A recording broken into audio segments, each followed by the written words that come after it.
Hello everyone, मेरा नाम Hamid और आप देख रहे हैं डेली ऑटो लाइफ। अभी जिस गाड़ी में मैं बैठा हूँ ना, ये एक सीएनजी गाड़ी है जो 10 साल के पुरानी हो चुकी है। 10 साल से मतलब सीएनजी पर इसके ओनर चला रहे हैं। आज हम ओनर से ही ये पूछ लेते हैं कि 10 साल में ये गाड़ी फायदेमंद रही या नहीं रही। एक आम इंसान इंडिया में जो घरेलू यूज के लिए गाड़ी होती है ना, वो ज्यादा नहीं चलती है या ज्यादा चलती है। जितनी भी चलती है उतनी ही ये गाड़ी भी चली है। वैगनार है, आपको पता है, बड़ी फेमस रही है सीएनजी में।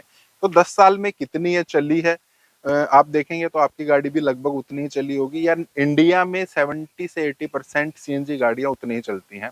साथ में क्या इसने माइलेज दी है आज तक, साथ में क्या इसका फायदा रहा है, क्या नुकसान रहा है। जिस टाइम पर ये गाड़ी ली गई थी तब सीएनजी में कितनी महंगी आती थी, आज के टाइम पर कितनी आती है। सारी एक्चुअली बहुत सारी चीजें हैं जो हम इनके ओनर से ही पता कर लेंगे।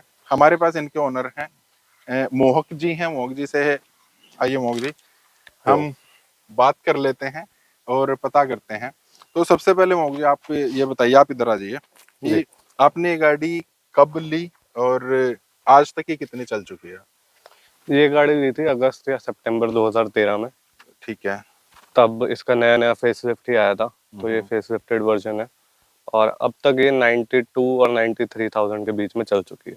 ओके, तो ये लगभग पूरी ही सीएनजी पे चली है या कुछ परसेंट तो पेट्रोल पे आपने चलाई होगी। मेरी एक प्रैक्टिस है कि मैं जब गाड़ी स्टार्ट करता हूँ, स्टार्टिंग के 2-3 किलोमीटर में हमेशा पेट्रोल पे चलाता हूँ। ओके। प्लस ये है कि अगर मुझे आसपास कहीं जाना है शहर में, बहुत ज्यादा 3-4 किलोमीटर का ही डिस्टेंस है, तो मैं उसको पेट्रोल पे ही चलाता हूँ। अब ये देखिए, जो इम्पोर्टेंट बात है ना, आज के टाइम पर ये बड़ी फिट बैठती है। बहुत सारी गाड़ी आई हैं जो डायरेक्ट सीएनजी में भी स्टार्ट हो जाती है, सीएनजी पर ही हम लेकर चल लेते हैं। अब जैसे ही हम इस गाड़ी के सर्विस के बारे में पता करेंगे ना मोग जी से, आज तक कितने इसने सर्विस में पैसे दिए, कितना एक्स्ट्रा इस पे खर्चा आया है पेट्रोल के मुकाबले, तब आपको समझ में आएगा कि ये जो हम इनिशियल पेट्रोल पर चलाते हैं कितनी ज्यादा जरूरी हो जाती है गाड़ी को चलाने के लिए। जब आपने ये गाड़ी ली थी, इनिशियल कॉस्ट पेट्रोल के मुकाबले कितनी ज्यादा आपने दी थी और ये वेरिएंट कौन सा है। उस टाइम तो एक ही वेरिएंट में गाड़ी आती थी, LXI में सीएनजी आता था, VXI में तो अब बाद में आने लगा। तो तब ये मेरे ख्याल से 55,000 का इसका एक्स्ट्रा प्राइस मैंने दिया था। सीएनजी जो फ्यूल की कॉस्ट है तब कितनी थी। तब तो आज के मुकाबले बहुत ही सस्ता था। जो मुझे एक फिगर याद है कि बीच में 40 और 45 के बीच में थी। ओके। ये मैं दिल्ली के प्राइसेस की बात कर रहा हूँ। अच्छा अच्छा। और फिर केजरीवाल जी ने सस्ती कर दी थी, 38 बहुत टाइम रहा है। अच्छा। फिर धीरे धीरे दोबारा बढ़ना शुरू हुआ। ठीक है। मेरे ख्याल से 45 और 50 के बीच में भी बहुत ज्यादा प्राइसेस कुछ टाइम तक रहे हैं। ठीक है। और आज कितनी है दिल्ली में। आज दिल्ली में मेरे ख्याल से 73 और 74 के अराउंड है। अच्छा, तो मतलब अगर 10 साल का हम एक एवरेज पकड़ के चलते हैं तो आई थिंक हम 55 पकड़ के चलते हैं। जी जी। तो अगर हम 55 रुपीज पर केजी सीएनजी की कॉस्ट मान लेते हैं, 10 साल में एक एवरेज रही होगी, 92,000 किलोमीटर आपने ये इसको चला दिया है। अगर इतनी ही गाड़ी आप पेट्रोल पर चलाते हैं, उससे पहले चलिए हम ये पूछ लेते हैं, माइलेज कितनी देती है गाड़ी सीएनजी पर भी और पेट्रोल पर भी, सिटी में भी और हाईवे में भी। माइलेज तो मैंने पेट्रोल में आज तक कभी कैलकुलेट करके देखा नहीं, सही बताऊं तो। अगर हम बात करें हाईवेज पे तो ये बहुत अच्छी दे देती है। ठीक है। मतलब ये आप लगा दो 200 से 250 किलोमीटर एक टैंक इसका आराम से चल जाता है। ओके, और टैंक में कितनी गैस आ जाती है। प्रेशर अच्छा हो तो 7 7.5 इतनी आ जाती है। बहुत ही ज्यादा अच्छा हो तो 7.25 के अराउंड। अगर हम 8 भी पकड़ के चलते हैं तो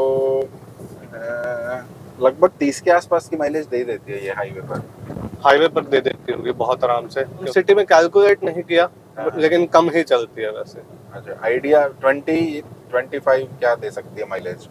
20 के अराउंड कह सकते हैं कि इतनी तो देती ही होगी मिनिमम। ठीक है। और अगर हम पेट्रोल में माने तो पेट्रोल में मुझे लगता है हाईवे पर ये 22-23 के आसपास दे देगी। सिटी में अगर देखें तो 15-16 के आसपास पेट्रोल में भी दे सकती है। दे सकती होगी, बट मुझे लगता है कि शायद थोड़ी सी उससे कम देती होगी, 13-14 के अराउंड। ओके, तो उस हिसाब से हमने थोड़ा सा कैलकुलेशन किया था, तो उसमें इस गाड़ी ने आज तक लगभग 2,90,000 रुपए के आसपास फ्यूल में जो है सेविंग की है। उस हिसाब से 55,000 रुपए हमने इनिशियल कॉस्ट इस गाड़ी की दी थी। तो लगभग 2 से 2.5 साल में या मैक्सिमम 3 साल में इस गाड़ी ने अपनी जो सीएनजी की कॉस्टिंग है वो पूरी कर ली थी। लेकिन आज के टाइम पर जब हम सीएनजी गाड़ी लेते हैं तो वो है 1 लाख रुपए महंगी। अभी एवरेज फ्यूल कॉस्ट हमने ली थी सीएनजी कॉस्ट 55 रुपए किलो की, और आज के टाइम पर तो बहुत सारी जगह पर 86, 90, 100 रुपीज भी क्रॉस कर रखी है सीएनजी ने। तो उसका भी थोड़ा सा आपको आइडिया देंगे। उससे पहले अब गाड़ी का हम ये पता कर लेते हैं कि एक्स्ट्रा, हम अक्सर बोलते हैं कि एक्स्ट्रा जो है केयर रखनी पड़ती है सीएनजी गाड़ी की। तो मोहक जी, 10 साल में आपने इसमें एक्स्ट्रा ऐसा क्या कराया है जो सीएनजी की वजह से आपने कराया हो? इसके कभी सस्पेंशन का अगर आपने काम कराया है, कुछ भी एक्स्ट्रा, मतलब जो आपको ये बताया गया हो कि सीएनजी की वजह से आपको ये काम एक्स्ट्रा कराना पड़ सकता है? वैसे तो कुछ इतना मेजर खर्चा आया नहीं कभी। एक बस ये है कि कुछ टाइम पहले ये थोड़ी सी मिसिंग मारने लग गई थी सीएनजी में। ठीक है। तो एक 250 रुपए की थ्रॉटल बॉडी क्लीन हुई थी, बस दैट्स इट। अच्छा, वो उसके बाद ये मिसिंग नहीं मार रही है? नहीं। तो हो सकता है, जहां तक मुझे लगता है ना, सीएनजी गाड़ी में थोड़ा सा टेपेटम बोलते हैं देसी भाषा में, वो भी बहुत बार, सीएनजी एक्चुअली क्या है, ड्राई फ्यूल है, ज्यादा गर्म हो जाता है, तो टेपेट की सेटिंग थोड़ी सी ठीक करानी पड़ती है। हालांकि मैंने आपको बताया था, मोहक जिन्हें पहले ये पेट्रोल में चलाते हैं पहले 2-3 किलोमीटर, बड़ा इंपॉर्टेंट होता है, पूरी गाड़ी का जो इंजन है लुब्रिकेट हो जाता है अच्छे से, तो उसकी वजह से शायद आज तक इनको ये प्रॉब्लम नहीं आई है, शायद आगे ना भी आए। चलो यार, एक बार ना ये गाड़ी मैं भी चला के देख लेता हूँ, 10 साल पुरानी सीएनजी वैगनार कैसा काम करती है। हालांकि मैं कोई एक्सेलरेट नहीं कर रहा हूँ गाड़ी को, सिर्फ मैंने क्लच को छोड़ा है, और गाड़ी बड़े आराम से, सीएनजी जो है, मतलब एसी एक्चुअली जो है वो ऑन है, 3 लोग हम गाड़ी में बैठे हैं, बगैर किसी एक्सेलरेटर के गाड़ी उठ गई है, कोई वाइब्रेशन भी इस गाड़ी में नहीं है। स्पीड हालांकि ठीक है। अभी सेम क्या करता हूँ मैं, फिर से सिर्फ क्लच प्रेस करूंगा, सेकंड गियर में लगाऊंगा गाड़ी को, और देखते हैं यहाँ पे भी उठ जाएगी या नहीं उठ जाएगी। यहाँ नहीं उठी। पुरानी गाड़ी तो हो ही गई है ना, अब ये हम नहीं बोल सकते हैं। और मुझे लग रहा है शायद इसका क्लच का काम भी हुआ है। हाँ, एक बार क्लच प्लेट चेंज हुई। एक बार क्लच प्लेट चेंज हुई है। थोड़ी सी भगा के भी देखता हूँ मैं, तो क्या रहेगा गाड़ी में। वाह वाह, गाड़ी यार, मतलब थोड़ी सी आवाज तो इंजन में आ गई है, लेकिन इतनी तो 10 साल में हम एक्सपेक्ट कर सकते हैं कि ये चीजें तो गाड़ी में आ जाएंगी, कोई दिक्कत नहीं है। मतलब मैं खुश हूँ इस गाड़ी के परफॉर्मेंस से।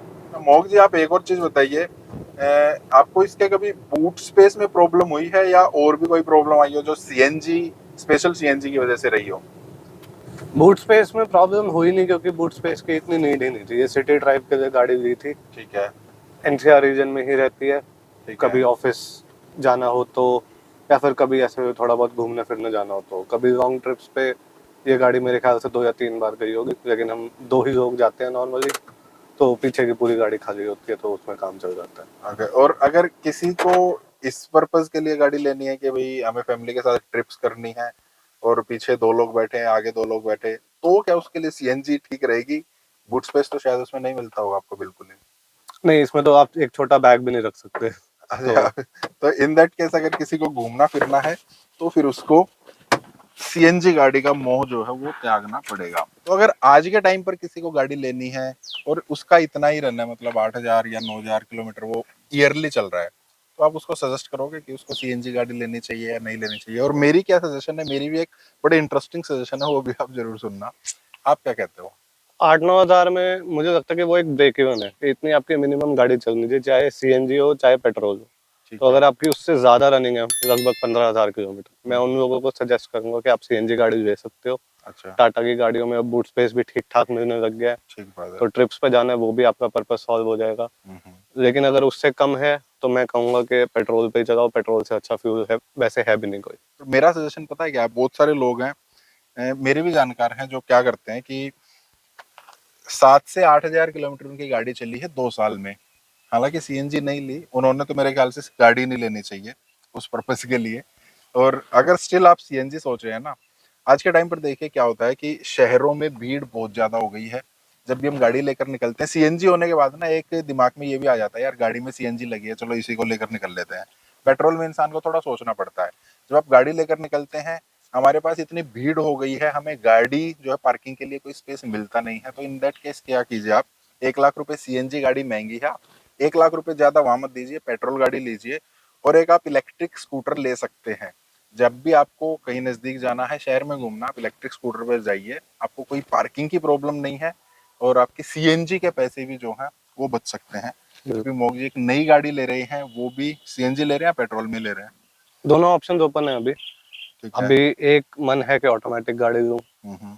तो अगर ऑटोमेटिक का सीन है फिर तो उसमें सीएनजी का ऑप्शन है ही नहीं। है ही नहीं, वो फिर पेट्रोल ही ली जाएगी। और मेरा एक्चुअली इतना रन बहुत ज़्यादा है भी नहीं, तो इसलिए वो है कि मैं हो सकता है ऑटोमेटिक की तरफ ही जाऊं।